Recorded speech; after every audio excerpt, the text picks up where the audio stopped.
Magic in A Song of Ice and Fire is not random.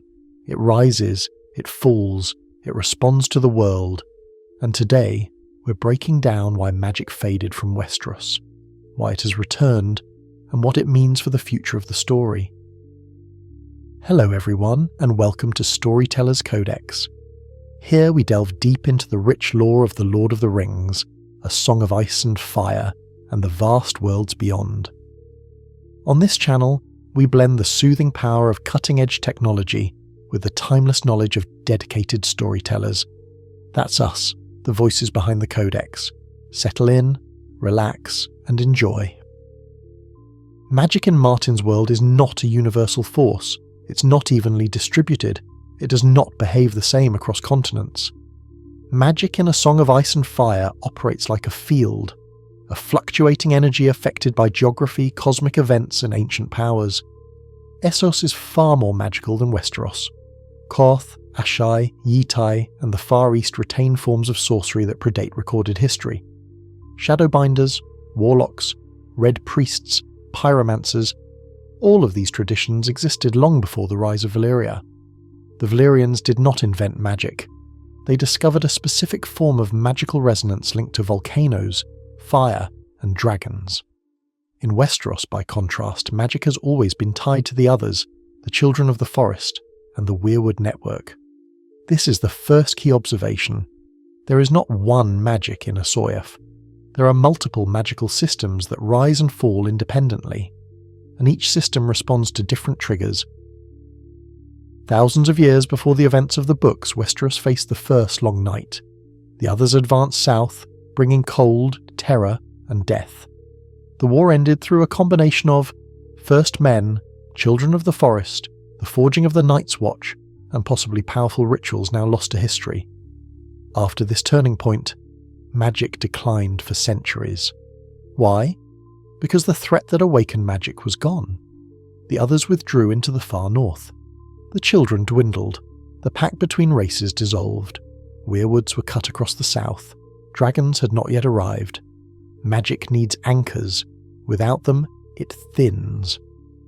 The conclusion: magic faded because the powers that sustained it withdrew, died, or were driven into hiding. When the world no longer needed magic, the world itself suppressed it. Magic in A Song of Ice and Fire is not random. It rises, it falls. When Valyria rose, dragons amplified the world's magical field. Dragons are not spellcasters, they are magical catalysts. Their presence increases the potency of magic. Glass candles burn brighter, fire sorcery strengthens, shadow magic grows more potent, prophecy becomes clearer, red priests gain accuracy in visions. Valyria was built on volcanic magic, blood rituals, fire power, and the resonance between dragons and the world's natural forces. When Valyria fell, this entire system collapsed. Magic again declined. When the Targaryens came to Westeros, their dragons brought a smaller, localized resurgence, but nothing like the glory days of Valyria. When the last dragons died, magic in Westeros reached its lowest point in recorded history. The decline was visible everywhere. Pyromancers lost potency, red priests struggled with visions, glass candles went dark, even maesters noted the fading of supernatural phenomena. Dragons are the heartbeat of fire-based magic. When they die, fire magic starves. It responds to the world, and today we're breaking down why magic faded from Westeros, why it has returned, and what it means for the future of the story. Magic returns in A Song of Ice and Fire because two ancient forces are awakening simultaneously. 1. The return of dragons. Daenerys' dragons act as a magical shockwave. Their birth completely alters the world's balance. Red priests suddenly have powerful visions, shadowbinding strengthens, glass candles burn again, prophecies reactivate, wards and ancient spells stir, their existence recharges dormant systems of magic. 2. The return of the others. Cold magic also awakens. The others move again after thousands of years. Whites rise with greater numbers and efficiency. Cold fields expand deep into the north. Their presence disrupts normal seasons and natural cycles. These two forces, fire and ice, reactivate the world's magical polarity. This is the foundation. Magic returns because its ancient catalysts return.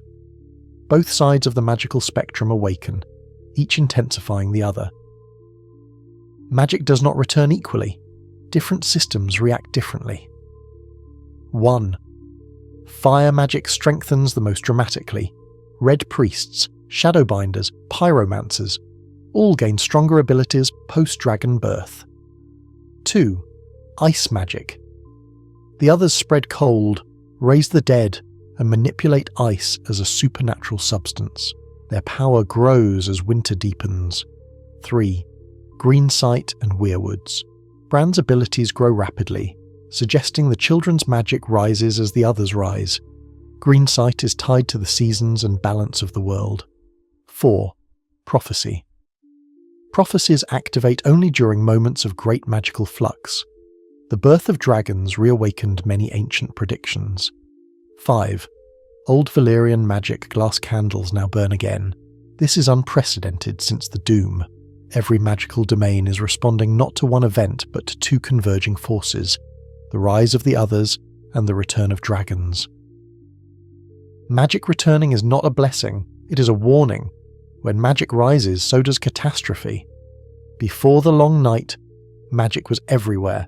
Before the Doom of Valyria, magic was everywhere.